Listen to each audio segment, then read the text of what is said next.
ZP సలహాదారు సజ్జల రామకృష్ణారెడ్డి మాట్లాడుతున్నారు. Live లో చూద్దాం.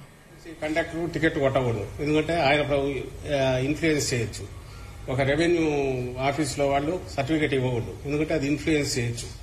సెక్రటేరియట్ లో విలేజ్ సెక్రటేరియట్ వాళ్ళు ఇన్ఫ్లుయెన్స్ చేస్తారని చెప్పి ఇంక దేన్నైనా చూపొచ్చు, ప్రభుత్వాన్ని ఆ రకంగా చూపొచ్చు. But that is they are part of citizens and వాళ్ళకు డ్యూటీ ఉంది. ఆ బాధ్యతల్లో ప్రధానమైంది పెన్షన్లు ఫస్ట్కి ఇవ్వడము. నువ్వు ఆ బాధ్యత నుంచి వాళ్ళని తప్పించమని నువ్వు ఒక పక్క నువ్వే లెటర్ పెట్టించి దాని మీద ఈసీ దానికి ఇచ్చేసి పెట్టేస్తే సరే, కానీ లేకపోతే ఉన్న వాళ్ళతో సర్దుకొని ఇచ్చేస్తామంటే అప్పుడు తన మీదకి ఇది ఇదే అవుతుందని తెలిసి ఈ పొదుపుని ఇవన్నీ సొల్లు కబుర్లు చెప్పడం మొదలు పెట్టడము, లేదా ఆ సొల్లు ఆరోపణలు చేయడము. వీళ్ళంతా డబ్బులు ఇచ్చేశారు, డబ్బులు లేవు అందుకే చేస్తున్నారు, 3వ తేదీ అందుకే ఇస్తున్నారు. లాస్ట్ ఇయర్ 3వ తేదీ, అంతకుముందు 3వ తేదీ కొత్త ఫైనాన్షియల్ ఇయర్ అప్పుడు బ్యాంక్స్ క్లోజ్ అయి ఉంటాయి. ఇది క్యాష్ డ్రా చేసి ఇవ్వాలి కాబట్టి క్యాష్ డ్రా చేసి ఎవరి ఇళ్లలో వాళ్ళు పెట్టుకోలేదు. అందువల్ల కిందికి క్యాష్ వస్తే బ్యాంకుల నుంచి డ్రా చేసి ఇవ్వాలి. అందుకోసం 3 పెట్టారు. ఎవరి ఇయర్ అదే చేస్తున్నారు. వీటన్నిటికీ లేనిపోనివన్నీ వేసి ఈరోజు వృద్ధులు, వికలాంగులు వాళ్ళంతా సెక్రటేరియట్కు రావాల్సిన పరిస్థితి వస్తే, ఎండల్లో నిలబడాల్సిన పరిస్థితి వస్తే దీని నుంచి తప్పించుకోవడానికి వైఎస్ఆర్సీపీ వైపు వేలెత్తి చూపాలని చూస్తున్నాం. ప్రజలకు ఆ మాత్రం తెలియదా? ఏం జరిగిందంటే తెలియదా? వాళ్ళు చూడట్లేదా? ఒకటి దీంట్లో జరిగింది ఏంటంటే 14-19 మధ్య జన్మభూమి కమిటీలు అనే రాజకీయ టీడీపీ కార్యకర్తలతో నిండిన ఆ జలగలతో నిండిన కమిటీలు ఏవైతే పిండుకొని రక్తం పీలుస్తూ వచ్చాయో, అలాగే పెన్షన్ల కోసం రోజుల తరబడో ఆ బ్యాంకుల చుట్టూ లేదా వీళ్ళ చుట్టూ మన ఆఫీసుల చుట్టూ తిరగాల్సి రావడము, అవన్నీ ఇప్పుడు గుర్తుకొస్తున్నాయి.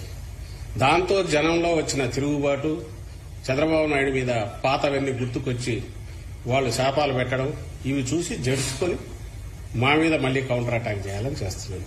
కారణం ఆయన ఈ వ్యవస్థ ఏదైతే వాలంటీర్ వ్యవస్థ చేసే పనిని ఈరోజు మళ్లీ ఏ వాలంటీర్లు తిట్టాడో తనే అంటున్నాడు. 2 నెలల్లో మేము వచ్చేస్తాము, 4,000 పంపిస్తాము వాలంటీర్ల ద్వారా అని. నువ్వు అదే వాలంటీర్లు వద్దన్నావు, వాళ్ళ వల్ల నీ నష్టాలన్నావు.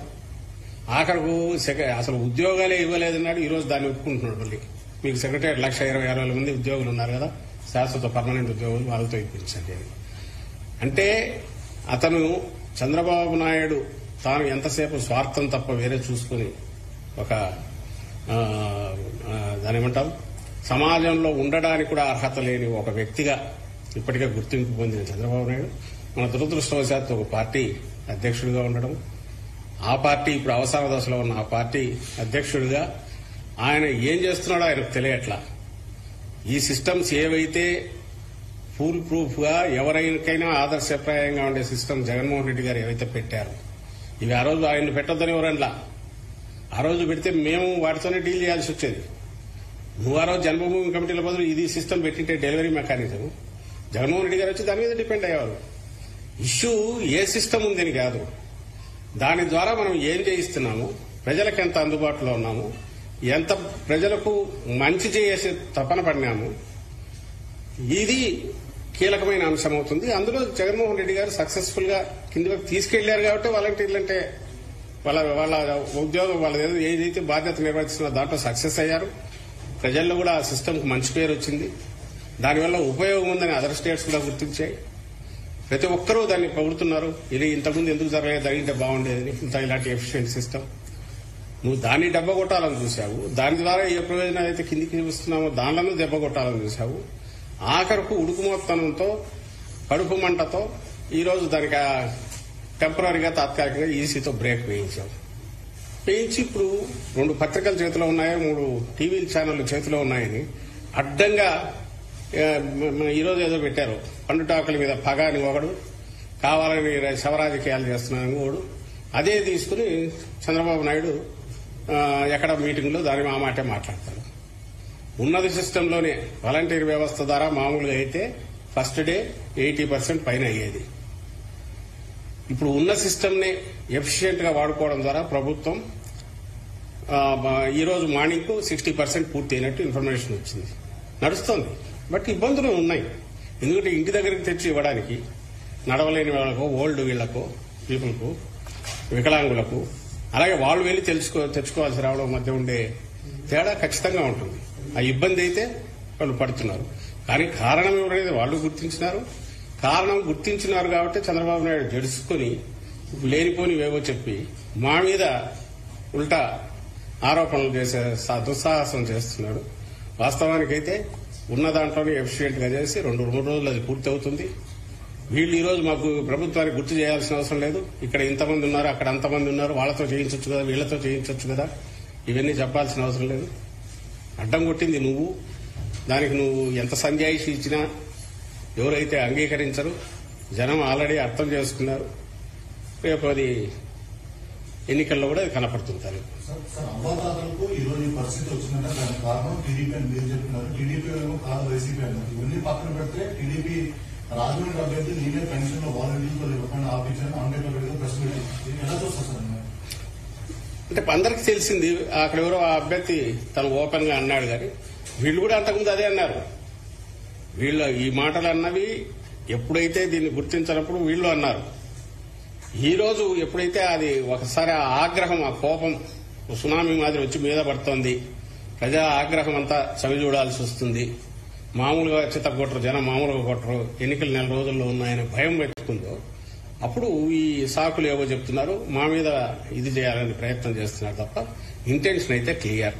ఒకటి, చంద్రబాబు నాయుడు కానీ ఆయన గ్యాంగ్ కానీ జగన్మోహన్ రెడ్డి గారు ఏర్పాటు చేసిన సిస్టమ్స్ వల్ల ప్రజలకు మంచి జరుగుతున్నందువల్ల ఆ బ్లెస్సింగ్స్ ఆయనకు ఖచ్చితంగా పూర్తి ఉన్నాయి. వీటిని మేమేమీ చేయలేమనేది బలంగా పడిపోయింది.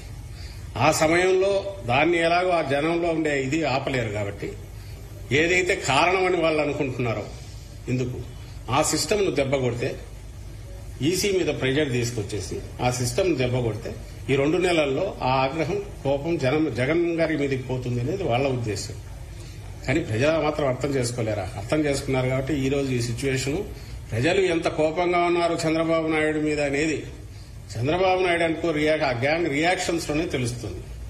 వాళ్ళు ఒక సంధి ప్రేలాపనలు ఏదైతే చేస్తున్నారో దానిలోనే ప్రజల ఆగ్రహం వాళ్ళ మీద ఎంత ఉంది అనేది క్లియర్ గా తెలుస్తుంది. ఇప్పుడు వాళ్ళు చేస్తున్నది ఏంటి? ఎలక్షన్ కమిషన్ కు రోజు మీరు గమనిస్తే ఎలక్షన్ కమిషన్ రెఫరెన్స్ లో వచ్చేవన్నీ ఈనాడులో పబ్లిష్ అయింది, ఇంకొకటి పబ్లిషర్స్ జ్యోతిలో పబ్లిష్ అయింది. ఇవేదో తప్పుడు ఆరోపణ, తప్పుడు ఇవి చేయడం, దాన్ని పెట్టడం, అది అక్కడ ఈసీకి పంపించడం, అక్కడ ప్రెజర్ చేసేసి ఇంకొక నోటీస్ ఇవ్వడం, ఇది కంటిన్యూస్ గా నడుస్తుంది. ఈసీ రాష్ట్ర వ్యాప్తంగా మన జగన్ ప్రభుత్వం ఏర్పాటు చేసిన వాలంటీర్లందరూ మూకుమ్మడిగా రాజీనామాలు సమర్పించడం, ఇది ఎట్లా చూస్తారు? అంటే ఇది మూకుమ్మడిగా వదిలేశారు. మూకుమ్మడిగా ఎప్పుడైతే వాళ్ళ మీద వ్యక్తిగతంగానో ఎవరి మీదైనా వాళ్ళ మీద వాళ్ళ మానసిక స్థైర్యమో లేక వాళ్ళ ఆత్మవిశ్వాసం దెబ్బతీసే రకంగా, ఆత్మగౌరవం దెబ్బతినే రకంగా ఆరోపణలు వచ్చినప్పుడు ఎక్కడ స్పందన అనేది వస్తుంది చేసి. అండ్ ఖచ్చితంగా ఆ వ్యవస్థ ఏదైతే వాలంటీర్ వ్యవస్థ ఉన్నది అది ఇండిస్పెన్సబుల్. అంటే దాన్ని ఎవ్వరూ ఏమీ చేయలేరు, అదే ఖాయం.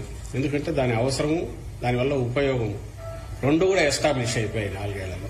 అండ్ ఖచ్చితంగా మేము మళ్లీ జగన్మోహన్ రెడ్డి గారు ఇప్పటికంటే ఇంకా మరింత మెరుగైన మెజారిటీతో ప్రమాణ స్వీకారం చేశాక అక్కడ ఎక్కడెక్కడ ఏవే ఉన్నాయో ఫిల్ చేయడము, దాన్ని మరింత ఎఫిషియెంట్ గా వాడుకోవడం అనేది జరుగుతుంది. కాబట్టి ఆ భరోసా కూడా వాలంటీర్లందరికీ ఉంది. బట్ వాలంటీర్ అనేది బేసికల్లీ మనం అవునన్నా కాదన్నా that is a volunteer job. అది అందులోనే ఆ నిర్వచనంలోనే ఉంది, దాని ఆ పేరులోనే ఉంది, దాని డెఫినేషన్ లోనే వాలంటీర్. అండ్ ఇచ్చేది కూడా పారితోషికం తప్ప that is not salary. And వాళ్ళ బాధ్యతలు కూడా మోర్ స్వచ్ఛందంగా చేసేవి. నిజంగా వాళ్ళు చేసే సేవకు గానీ వాళ్ళు చేస్తున్న వాటికి గానీ ఫ్యూచర్ లో వాళ్ళ కెరీర్ గ్రోత్ కో ఇంకోదానికో ఖచ్చితంగా ఒక ఆత్మవిశ్వాసంతో సమాజంలో బాగా బతకడానికి, పైకి రావడానికి అవసరమైన, అలాగే సామాజిక స్పృహ పెంచుకోవడానికి అవసరమైన ఒక బాధ్యత వాళ్ళ మీద పెట్టారు జగన్మోహన్ రెడ్డి గారు.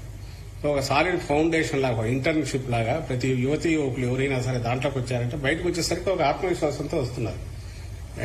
మనకు మామూలు మన ఎడ్యుకేషన్ సిస్టమ్ అంతా కూడా దాన్ని ఏమంటారు, దాన్ని సపరేట్ గా సమాజంతో సంబంధం లేనిగా నడిచే రకంగా ఉన్న నేపథ్యంలో దీంట్లో ఎవరైనా ఎంటర్ అయితే ఆ interaction with society, old people, depend అయిన వాళ్ళు, వాళ్లకు లేదా పూర్తి గవర్నమెంట్ రూల్ ప్రొసీజర్స్ తెలియని వాళ్లకు హ్యాండ్ హోల్డింగ్ చేయడం అనేది అది ఒక బాధ్యతను పెంచేది. అలాగే ఫ్యూచర్ లో వాళ్ళు మంచి లీడర్షిప్ దీంట్లో పోవడానికి ఉపయోగపడేది. ఆ రకంగా వాళ్ళు దాన్ని ఉపయోగించుకుంటున్నారు. ఇది ఈ ఆలోచన చంద్రబాబు నాయుడుకి వచ్చినా చేయడు. ఎందుకంటే ఈయన పర్పస్, ఈయన ఉద్దేశం ప్రజలకు మంచి చేయాలని కాదు. నిజంగా ప్రజలకు మంచి చేయాలనే ఉద్దేశం ఉంటే ఇప్పుడు 3 అవకాశాలు తనకు. ఫస్ట్ లో దొంగ దెబ్బ కొట్టి తెచ్చుకునే అవకాశం, తర్వాత 2 సార్లు వేరే వాళ్ళ మీద డిపెండ్ అయ్యి అధికారంలోకి వచ్చిన తర్వాత ఎప్పుడైనా సరే తన ప్రయత్నం చేసేవాడు. ఆయనకి ఎంతసేపు ఉన్నా ఎన్నికల సమయానికి ఏదో ఒక రకంగా చేసి బయటపడడం, ఆ తర్వాత దోచుకోవడం, మొత్తం అన్ని రకాలుగా మళ్లీ ఎన్నికలు వచ్చేసరికి కొత్త పొత్తులతో ఎంటర్ కావడం, మళ్లీ కొత్త డ్రామాలు వేసుకోవడం అనేది చేస్తున్నాడు. కాబట్టి ఆయన కలలో కూడా ఇలాంటి సిస్టమ్ను ఊహించలేడు, ఇలాంటి వ్యవస్థను నిర్మించలేడు, ఇలాంటి సర్వీసులు డోర్ స్టెప్ దగ్గరికి తీసుకుపోలేడు. డొల్ల మాటలు మాట్లాడతాడు. రేపు కూడా ఆయన ఉంటే వస్తే ఎట్లుంటాడనేది 14-19 ఎట్లా గుర్తుందో, వస్తే ఎట్లుంటుంది అనేది ఈ 2-3 రోజులు కూడా తన దెబ్బ కొట్టడం ద్వారా ప్రజలకు చూపించినాడు. కాబట్టి ఆయనకు ప్రజలు ఒక్కసారి దీని రుచి చూసినాక, అంటే మంచి చేసే పాలన ఎట్లుంటుందో రుచి చూశాక మళ్లీ ఆయన గురించి పొరపాటును కూడా భ్రమలో ఉంటారనైతే నేను అనుకోను.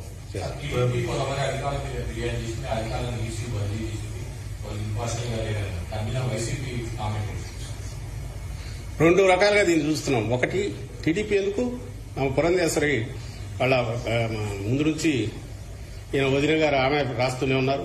వీళ్ళంతా ఒక దీనిలాగా ఫామ్ అయిపోయి ఏమంటారు, కూటమి ఎన్డీఏ అనేది ఆ సెటప్ 10 వేరుగా ఉన్నది. దానికి ముందు నుంచి లోపాయికారిగా ఉండేది, ఫుల్ ఫ్లెడ్జ్ గా కన్సిస్ట్ చేస్తున్నారు. టీడీపీ, బీజేపీలో ఉన్న టీడీపీ నాయకులు ఎవరైతే ఉన్నారో వాళ్ళ ద్వారా చంద్రబాబు చేయిస్తున్నాడు. ఆమె పెడుతున్నారు పిటిషన్లు, ఈసీ కంప్లైంట్లు. కానీ అక్కడ నిజంగా వాళ్ళు చెప్పిన ఈ రోజు నేను ఏదో చూశాను, పెద్ద బ్యానర్ 20 మంది ఎస్పీల మీద రాసేసింది ఆమె. ఈ లెక్కన మోడీ గవర్నమెంట్ పైనుంచి కిందికి ఉండే వాళ్ళందరూ బీజేపీ తొత్తులై ఉండాలా వాళ్ళెవరో, లేదా బీజేపీ రూల్ స్టేట్స్ లో ఉండే వాళ్ళంతా వాళ్ళ తొత్తులై ఉండాలా. అసలు అంటే ఏం రాస్తున్నారో, ఆమె మంత్రిగా కేంద్ర మంత్రిగా పనిచేశారు.